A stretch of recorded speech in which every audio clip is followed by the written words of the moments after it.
অনেকে দেখবেন শরীরের মধ্যে প্রচুর পরিমাণ অ্যালার্জি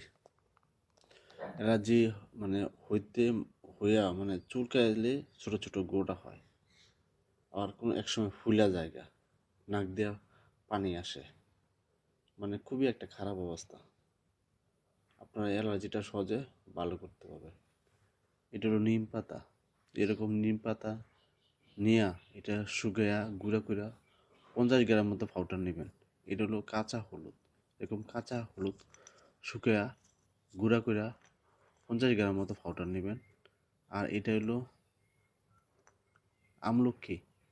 এরকম আমলকি এটা শুকাইয়া গুঁড়া করে 50 গ্রাম পাউডার নেবেন। তিনটা 50 গ্রাম নিয়ে একসাথে মিশাবেন। এর থেকে 1 চামচ নিয়ে নর্মাল 1 গ্লাস পানিতে মিশিয়ে তারপরে আপনার দিনে একবেলা 5 দিন খাবেন। 5 দিন খেলে আপনার শরীরে যদি অ্যালার্জি থাকে এটা সহজে ইনশাল্লাহ ভালো হবে। খেলে ইনশাল্লাহ ভালো।